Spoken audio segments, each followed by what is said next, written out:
Student, ini adalah lanjutan dari mata kuliah dengan topik Computer Aided Drug Design. Untuk memperjelas kontribusi dari Computer Aided Drug Design di dalam drug discovery and development, mari kita lihat gambar berikut ini. Jadi di sini tertera lamanya proses waktu yang dibutuhkan untuk menemukan sampai merilis obat tersebut di pasaran. Jadi ini bisa sampai 12 tahun sebelum komputer itu ditemukan. Mulai dari isolasi target protein, kemudian isolasi senyawa obat, sampai pada uji preklinik, uji klinik, dan seterusnya, itu membutuhkan waktu yang cukup lama. Olehnya, ketika diperkenalkan Computer Aided Drug Design, maka ada beberapa teknik yang dapat membantu atau memotong kompas panjangnya langkah penemuan obat ini, terutama di daerah-daerah sebelum atau pada tahap sebelum obat tersebut diuji. Teknologi tersebut diantaranya pertama genomik dan proteomik. Jadi ini untuk melihat target protein. Lalu selanjutnya high throughput screening, di mana di metode ini kita bisa melakukan screening up sampai 100.000 komponen obat yang aktif, terutama afinitasnya terhadap target protein. Lalu selanjutnya virtual screening yang menggunakan komputer untuk memprediksi aktivitas dari calon obat. Lalu setelah obat atau bahan aktif obat diisolasi, dikarakterisasi, maka sebelum melakukan modifikasi struktur yang sesungguhnya di laboratorium, kita dapat menggunakan komputer untuk mengeceknya secara komputasi melalui sintesis kilat yang disebut combinatorial chemistry.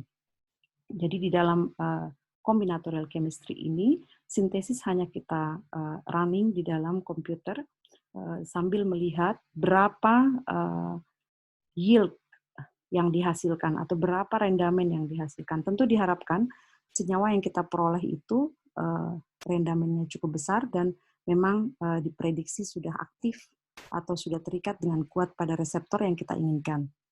Selanjutnya, molecular modeling merupakan teknik yang menggunakan komputer grafik dan beberapa numeric modeling yang membantu untuk meningkatkan aktivitas dari calon obat. Lalu selanjutnya ada yang disebut in vitro and in silico ATME models. Jadi ini adalah sistem komputasi untuk mengetahui absorpsi, distribusi, metabolisme, dan ekskresi calon obat. Jadi parameter-parameter yang digunakan adalah parameter farmakokinetik, di mana metode ini dapat menggantikan animal testing.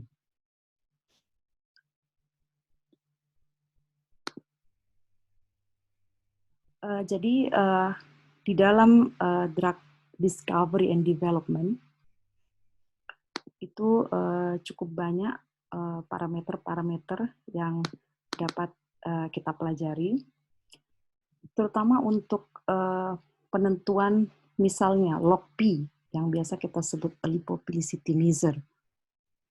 Ada juga parameter solubility, permeability, dan cytochrome P450 metabolism. Jadi yang terakhir ini merupakan jenis enzim yang hampir 80% menempati tubuh manusia.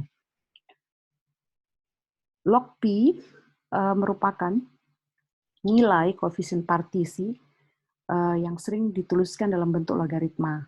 Jadi ini adalah ditentukan dengan sistem oktanol air, kemudian berguna untuk memprediksi permeasi obat melewati membran sel dalam tubuh manusia, sambil juga bisa memprediksi waktu retensi suatu senyawa dalam sistem kromatografi cair untuk kepentingan analisis farmasi. Jadi semakin tinggi nilai log-P, maka biasanya semakin non-polar suatu senyawa. Jadi turun polaritas atau kelarutannya. Jadi dengan adanya log-P ini menandai bahwa senyawa tersebut memang benar-benar bekerja di daerah yang kita inginkan.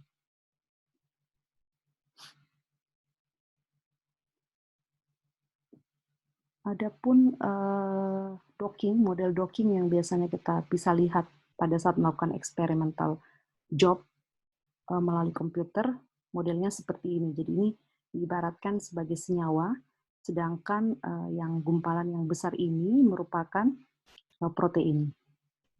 Jadi ini adalah target reseptor yang ada dalam tubuh yang hendak diobati. Sementara obat itu merupakan yang memiliki struktur kimia itu akan dicoba untuk disimulasi afinitasnya terhadap senyawa target protein secara komputasi. Jika terjadi hit, maka biasanya afinitasnya itu dapat dilihat melalui energi energi binding release-nya, di mana kekuatannya itu tidak melebihi 2 Armstrong.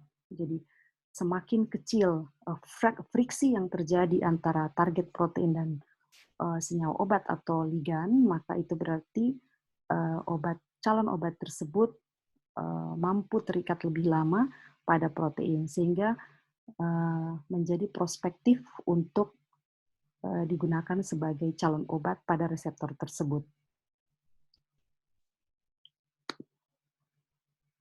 Selanjutnya mari kita lihat video terkait drug design ini. Jadi dari sekian pada tahap pengembangan obat baru itu ada 12 step, dan 1 sampai 7 step diantaranya itu bercerita tentang drug design, di mana dalam tahap-tahap tersebut ada langkah-langkah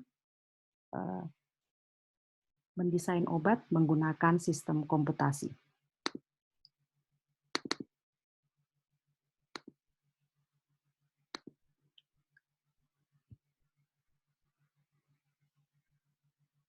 Jadi ini adalah tahap pengembangan obat baru.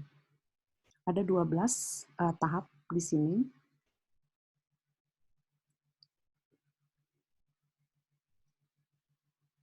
Tahap yang pertama adalah mengidentifikasi target penyakit.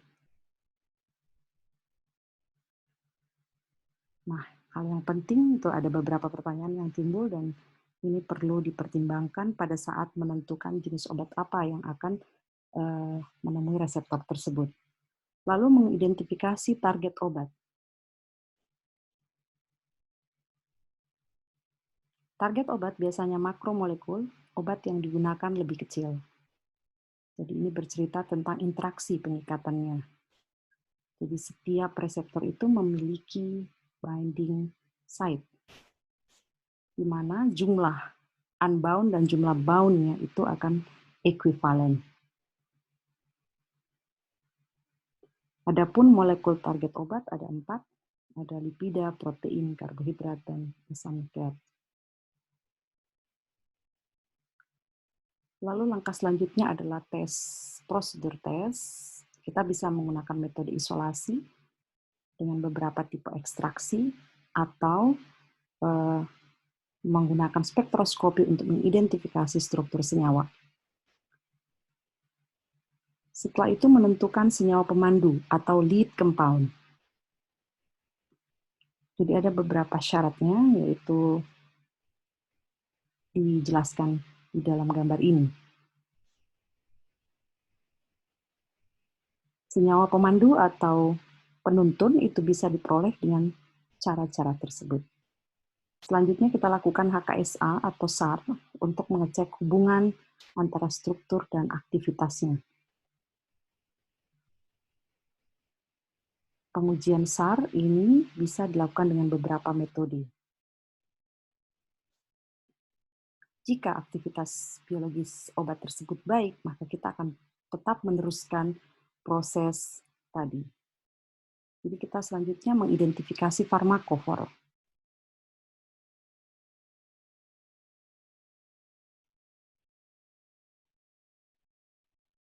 Lalu kita lakukan desain obat dan optimasi target.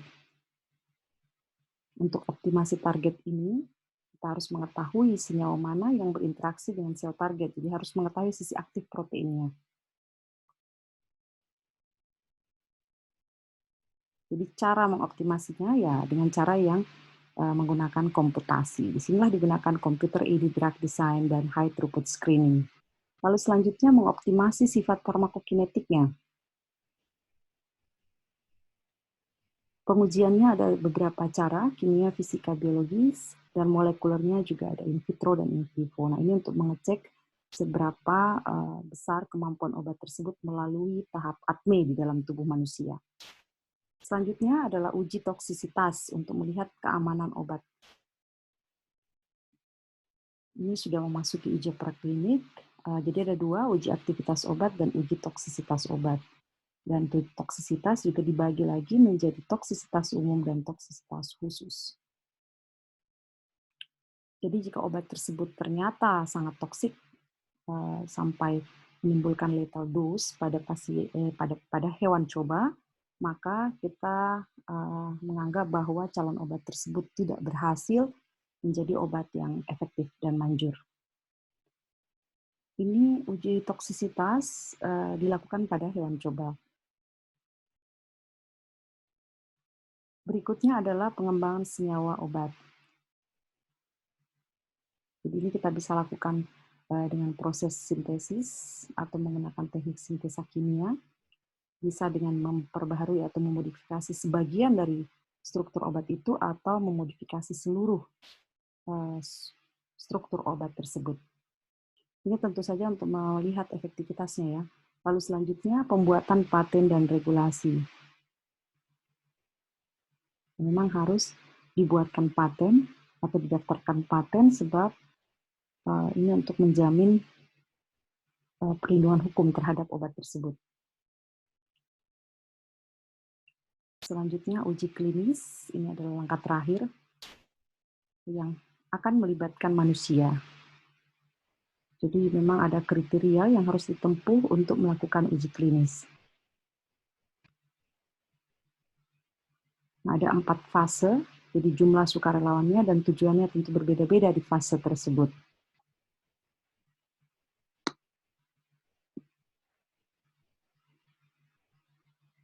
Jadi jika berhasil melampaui 4 fase tersebut, maka obat dianggap berhasil dapat dirilis di pasaran. Ya, demikian materi hari ini. Terima kasih atas perhatiannya.